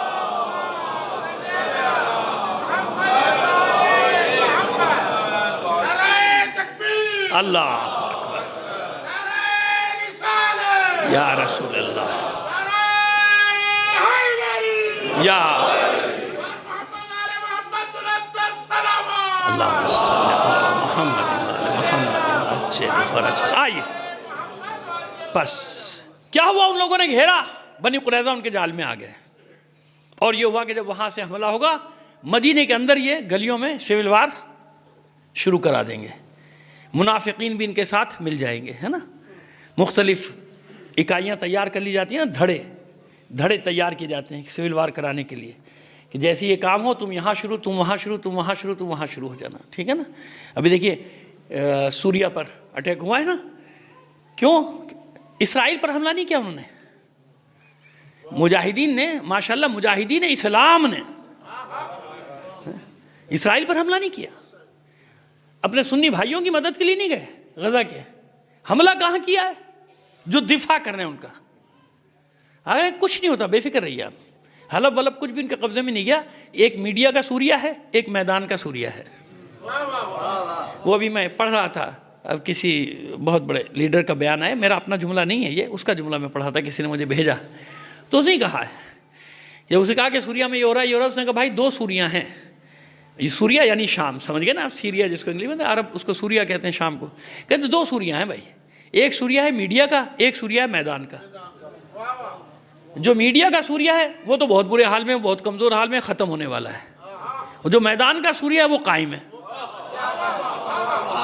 سمجھ میں آ گئی بات؟ ایسے ہی ایک میڈیا کی حزب اللہ ہے، ایک میدان کی حزب اللہ ہے۔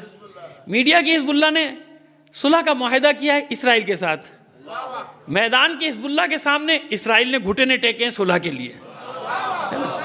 تو ایک میڈیا کے حماس ہے، ایک گراؤنڈ کی میدان کی حماس ہے۔ سمجھ میں آ رہی ہے بات؟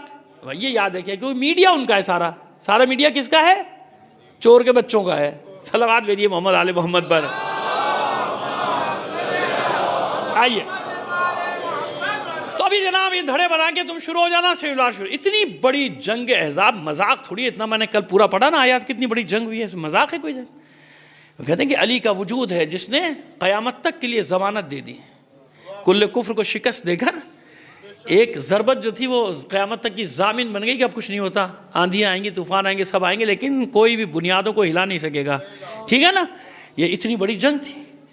بنی قریظہ نے غداری کی، راستہ دیا، خندق اس جگہ جہاں ان کی ذمہ داری تھی وہاں سے تنگ کھودی، اور اندر بھی جب ضرورت پڑی مسلمانوں کو تو انہیں مدد کے لیے نہیں نکلے، اپنی گڑیاں خالی چھوڑ دیں، وہاں سے محافظین ہٹا لیے۔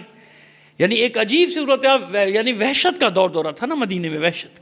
جبھی تو قرآن کہہ رہا ہے کہ ان کے دل کلیجوں میں گلے جو تھے حلق میں آ گئے تھے، ان کی آنکھوں میں موت گھوم رہی تھی مسلمانوں کے، کیا ہوگا، ہمارے گھروں پہ حملہ ہوگا، اندر سے ہوگا، یہ ماریں گے وہ ماریں گے، ایسا ہو جاتا نا، حالات ایسے ہوتے آدمی ڈر جاتا ہے کہ اب کیا ہوگا بھائی میرے ساتھ، یہ تو اتنے بڑے بڑے لشکر آ گئے۔ جنگ ختم ہوئی، اب اللہ کے رسول نے بنی قریظہ کا حساب، کیوں؟ یہ اتنی بڑی سازش تھی جس نے اسٹیٹ کو ختم کرنا تھا، یعنی جو اسٹیٹ کو ختم کرنا چاہتی تھی۔ یہ سازش اگر کامیاب ہو جاتی تو اسٹیٹ بچتی نہیں، بچتی نا، ختم، اسٹیٹ ہی ختم۔ اس کی سزا تو ہوگی نا، اسٹیٹ ختم ہو جاتی، نظام یعنی نظام ختم ہوتا ہے، سسٹم ختم ہوتا۔ تو اگر غداروں کو کہیں پہ پھانسیاں پہ لٹکایا جاتا ہے، غداروں کو گولیاں ماری جاتی ہیں، تو آپ کو بڑا، یہاں پہ کچھ لوگوں نے پیٹ پہ بڑا درد ہوتا ہے، ارے امام خمینی نے اتنے مار دیے، ناشتے میں اتنے کھا گئے، کھانے میں اتنے کھا گئے، تو نہیں تھا ورنہ تجھے بھی کھا جاتے۔ احمق، بے وقوف، عقل کے دشمن۔ اس لیے بچا ہوا ہے آج 45 سال ہو گئے انقلاب، کیوں بچا ہوا ہے؟ ان بدبختوں سے اگر پاک نہ کیا جاتا سسٹم ختم ہو جاتا۔ اگر آج دنیا کے مقابلے پہ ڈٹی ہوئی ہے ایک سلطنت، بس پوری دنیا جانتی، سارا سامراج کانپتا ہے اس سے، راتوں کو نیند نہیں آتی ان کو۔ ایک 85 سال کے بوڑھے کا نام رات کو لے دو، پھر وہ 10 گولیاں کھائے بغیر سوتا نہیں ہے۔ سمجھ میں آ گئی بات؟ سسٹم پر اٹیک کرے گا کوئی، اس کو کیسے چھوڑ دیا جائے گا؟ ورنہ ہم آتے، ہم جانتے ہیں کتنوں کو معاف کر دیا گیا، چھوڑ دیا گیا، جب معاف کر دیا، لیکن ان کو نہیں۔ جو سسٹم پر اٹیک کریں وہ بھی یہود و نصارہ کے ساتھ مل کر، دشمنوں کی طاقتوں کے ساتھ مل کر، اندر جنگ ہو رہی ہو، باہر سے تم ان کے ساتھ سازشیں کر کے حملے کرو، اور یہاں پروپیگنڈا وہ میڈیا کر رہا ہے، اتنے مار دیے، اتنے مار دیے، اس کو پھانسی پہ لٹکا دیا، تو نہیں ہے وہاں پہ، ورنہ تو بھی نہیں ہوتا تجزیہ کرنے کے لیے۔ سامراج کے نوکر، سامراج کے دشمن، سامراج کے دوست، سامراج کے لقمے کھانے والے لوگ تجزیہ نگار بن کے بیٹھ جائیں گے۔ ہاں تمہیں بڑے سسٹم چلانے آتے، اپنا چل نہیں رہا، دنیا کی فکر لگی ہوئی ہے تمہیں۔ یہاں تو اتنی طاقت نہیں ہے کہ زبان کھولو، ہمت ہے بولو، زبان کھولو، دیکھیں کتنے بڑے مرد ہو تم، لیکن وہاں کے لیے تمہاری زبانیں 2-2 گز کی لمبی لمبی کھلی ہوئی ہیں، ان مجاہدوں کے لیے جو یزیدی طاقتوں کے مقابلے پر ڈٹے ہوئے، کھڑے ہوئے، مقابلہ کرے، تمہیں عزت دے رہے ہیں۔ ساری دنیا میں تشیع کی عزت ہو رہی ہے ان مجاہدوں کی وجہ سے۔ یہاں کوئی ایک قوم ہے بھائی یہ نہیں ڈرتی، کسی شیطانی طاقت سے جو نہیں ڈرتی، اس قوم کا نام ہے شیعہ۔ لبیک یا حسین، لبیک یا حسین، لبیک یا حسین، لبیک یا حسین، جزاک اللہ۔ سمجھ میں آئی بات؟ بجائے فخر کرنے کے عیب نکال رہے ہو، مین میخے نکال رہے ہو، بجائے فخر کرنے کے فخر کرو کہ ہم کچھ نہیں کر سکتے، کوئی تو کر رہا ہے، اور عزت کے ساتھ دنیا کی قوموں میں کھڑے ہیں، بڑی قوموں میں اپنا شمار کراتے ہیں، عزت کے ساتھ ان کا نام لیا جاتا ہے، دشمن کے دل دہل جاتے ہیں ان کے نام۔ 3 بار پانی پیتا ہے نیتن جب ایک بار خامنہی کا نام لیتا ہے۔ دیکھ لیجیے گا کلپ ہے، اس کی کلپ ہے، ایک بار نام لیتا ہے تو 3 بار پانی پیتا ہے، حلق میں کانٹا پڑ جاتا ہے اس کے۔ یہ اللہ نے ہاشمیوں کا روب اور دبدبا جو 1400 سال سے قائم رکھا ہے۔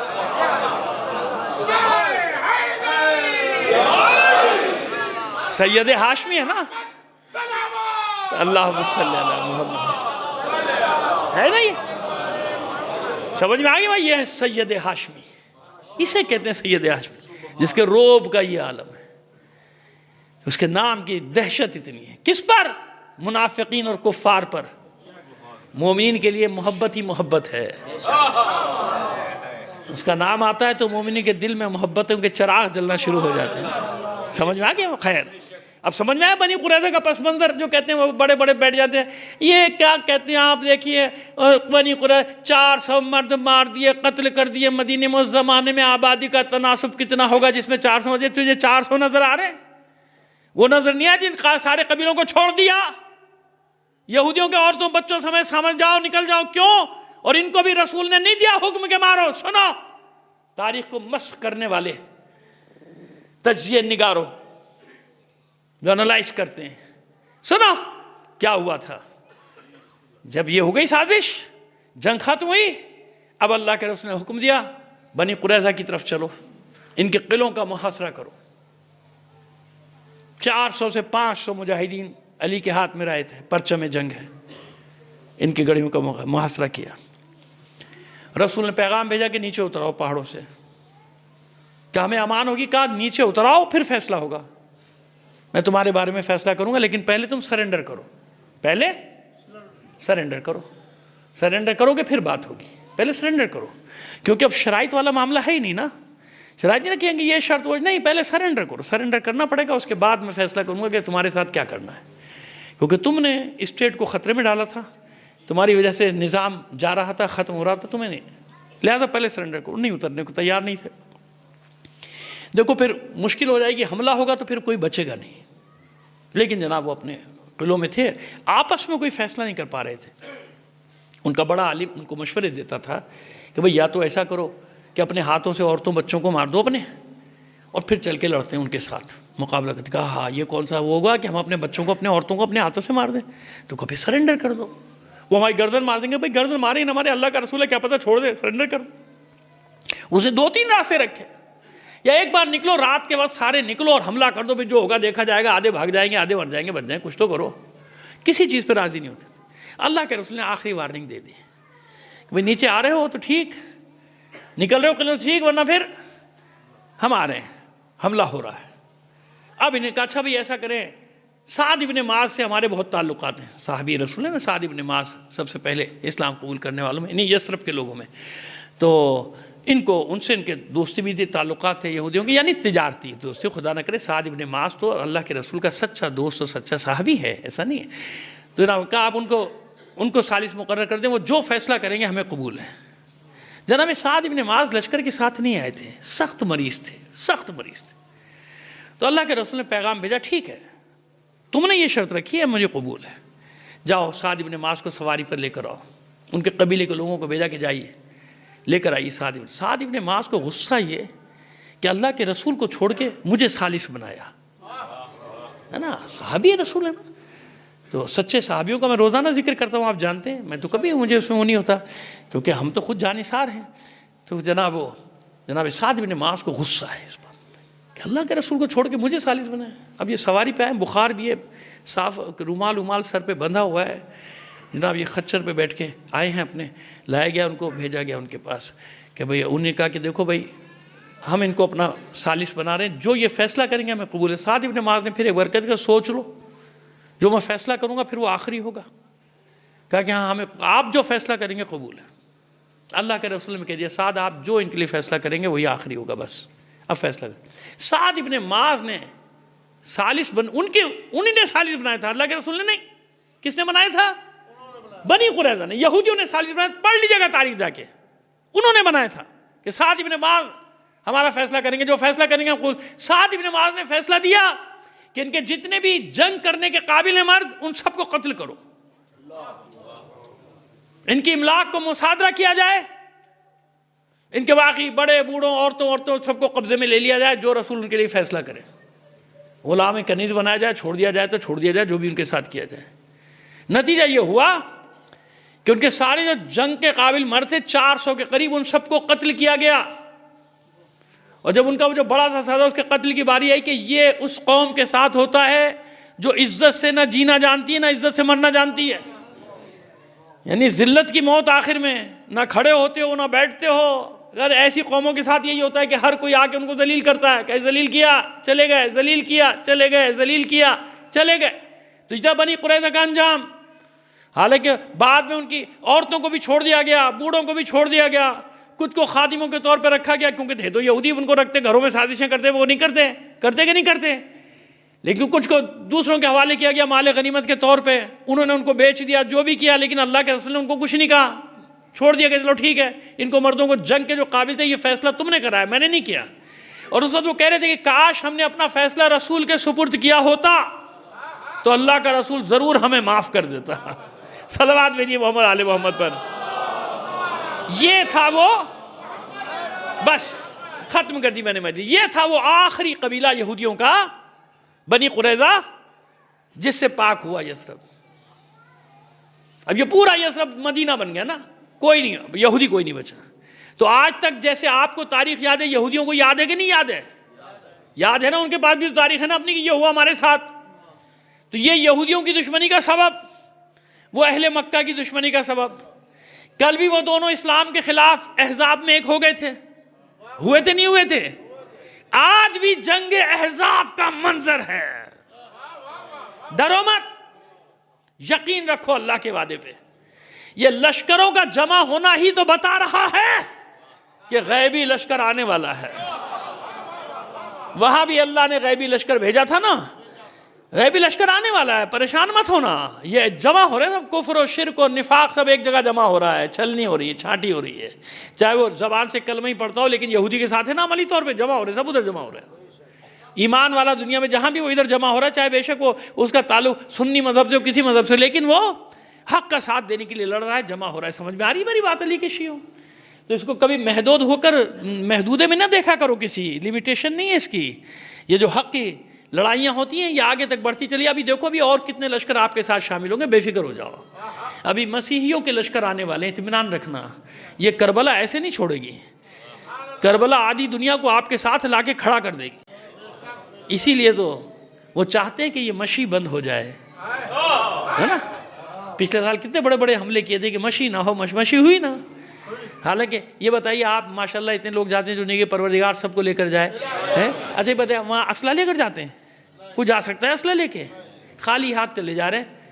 4 سے 5 کروڑ آدمی، 4 کروڑ 60 لاکھ بتا تھا، کوئی 2.5 کروڑ بتا، بات جو بھی ہے نا کروڑ۔ یہ تو صرف چہلم کی بات کر رہا ہوں، سارا سال تو پتہ نہیں کتنے بھائی۔ عاشور سے پہلی محرم سے لے کے تو 8-10 کروڑ ہو جاتے ہیں چہلم تک۔ اتنا کروڑ آدمی کیا اسلحہ لے کے جاتا ہے؟ مرد عورتیں بچے سب جا رہے ہیں نا، پیدل جا رہے ہیں، ساتھ میں اسلحہ ہے، مشین گن ہے، کوئی خود کو جیکٹ پہنی ہوئی کسی نے، کوئی راکٹ لانچر لیے ہوئے، کیا ہے؟ پھر کیوں گھبراتے ہیں؟ یہ نہ ہو۔ مسئلہ پتہ ہے کیا ہے؟ اسلحہ وہ کام نہیں کر سکتا جو کام یہ مشی کرتی ہے۔ آپ نے دیکھا نہیں دنیا بھر سے جو لوگ آتے ہیں اس میں خالی شیعہ ہوتے ہیں کیا؟ شیعہ نہیں ہوتے نا، خالی اہل سنت آ رہے ہیں، مسیحی آ رہے ہیں، ہندو آ رہے ہیں، سکھ آ رہے ہیں کہ نہیں آ رہے ہیں؟ اب وہ یہی پریشان ہونے کی کیا مصیبت ہو رہی ہے؟ یہ تو لشکر بڑھتا جا رہا ہے، لشکر بڑھتا جا رہا ہے، لشکر بڑھتا جا رہا ہے۔ اور جو ایک بار مشی کرنے جاتا ہے وہ کہتا ہے کہ کاش میں ہر سال جاؤں۔ ایسے ہی ہے نا؟ اب سمجھتے کربلا ہے، جب یزیدیت سر اٹھائے گی کربلا سامنے کھڑی ہو جائے گی۔ آج بھی کربلا، انہی نے ہمارے مقدس مقامات پر قبضہ کر کے سوچا تھا کہ مسلمانوں کو ان کے مرکز سے دور کر دو، مسلمان ختم ہو جائیں گے۔ مکہ مدینے پہ بھائی اپنے پٹھوئی تو بٹھائے ہوئے ہیں نا، قبضہ ہی ہے نا ان کا، ان کی مرضی۔ وہاں امریکہ کے خلاف ذرا نعرے لگا کے بتا دو مجھے، سعودی عرب میں دیکھتے ہیں کیسے حج کرتے ہو، کیسے عمرہ کرتے ہو، تمہاری حج عمرہ بنا دیں گے، کچمری بنا دیں گے تمہارا۔ کرو ذرا اسرائیل کے خلاف بات، مدینے میں مکے میں کر کے بتا دو نا، یہاں یہیں دودھ کا دودھ اور پانی کا پانی ہو جاتا ہے، کون کس کے ساتھ ہے. بس ایسے وقت میں کون سا مرکز سامنے آیا؟ اسی لیے تو سر پیٹ رہا ہے سامراج کہ میں مکے مدینے پہ قبضے کی سوچتا رہا، کربلا کو تو بھول ہی گیا تھا کہ عاشقوں کا قبلہ تو کربلا ہے، عاشقوں کا کعبہ تو کربلا ہے. لہذا پوری دنیا سے جمع ہو رہے کہ نہیں جمع ہو رہے؟ یہ ہے کربلا، یہ ایک 6 ماہ کے بچے کے خون کا اثر، یہ ہے زہرا کے دودھ کی تاثیر، زہرا کے دودھ کی تاثیر، شیر کی تاثیر، اس زہرا کے شیر کی تاثیر جس کے بچوں کو رحم مادر میں ہی شہید کر دیا جاتا تھا، رحم مادر میں شہید، جس کے بچوں کو، بچیوں کو بازاروں میں کس طرح سے لایا گیا ہے، جو اپنے بابا سے جدائی پہ رو رہی تھی، اس وقت تک رو رہی تھی جب تک بابا نے یہ خبر نہ دے دی کہ میری بچی سب سے پہلے تو میرے پاس آئے گی. بس زندگی کے چند لمحوں میں سے کچھ 2-4 لمحے ایسے تھے جب گھر کے لوگوں نے دختر رسول کے لبوں پر ہلکا سا تبسم دیکھا تھا. 2-3 لمحات ایسے، اس سے زیادہ لمحات نہیں ہے. زہرا کی زندگی میں کچھ ہے ہی نہیں سوائے اذیتوں کے، سوائے تکلیفوں کے. خدیجہ کے دور سے، ماں کے دور سے وہ ساری اذیتیں تو دیکھتی چلی آ رہی تھی فاطمہ زہرا. اب آپ سوچئے، ابھی چند دن پہلے کی بات ہے کہ صحابہ کرام ایک دروازے کے سامنے صبح بیٹھے رہتے تھے. کیوں بیٹھے رہتے تھے؟ کہ کچھ ہی دیر میں رسول کے نواسے نکلیں گے اس دروازے سے، اور ہم دوڑ کر ان کے ہم رکاب ہوں گے، ان کے ساتھ چلیں گے، ان کے ساتھ کھیلیں گے، کودیں گے، بازار میں لے جائیں گے. کیوں؟ اللہ کا رسول خوش ہوتا ہے، اللہ کا رسول خوش ہوتا ہے. دوڑتے تھے لوگ. اور ابھی کچھ دن کے بعد یہ بچے آتے ہیں گھر کے اندر. اے مادر گرامی، کیا ہو گیا مدینے والوں کو؟ پہلے جب ہم نکلتے تھے تو دنیا دوڑتی تھی، اب ہم گھر سے نکلتے ہیں کوئی سلام بھی نہیں کرتا. ہم جہاں جاتے ہیں لوگ وہاں سے ہٹ جاتے ہیں. کیا ہوا؟ یہ دکھیاری ماں بچوں کو کیسے بتائے؟ کیا بتائے کہ کیا ہوا؟ علی گھر میں آتے ہیں، دختر رسول سوال کرتے ہیں، ابو الحسن کیا حال ہے مدینے کے لوگوں کا، مدینے والوں؟ کیا بتاؤں دختر رسول آپ کو؟ تکلیف ہوگی آپ کو سن کر. پہلے لوگ مجھے سلام نہیں کرتے تھے، اب میں سلام کرتا ہوں لوگ جواب نہیں دیتے.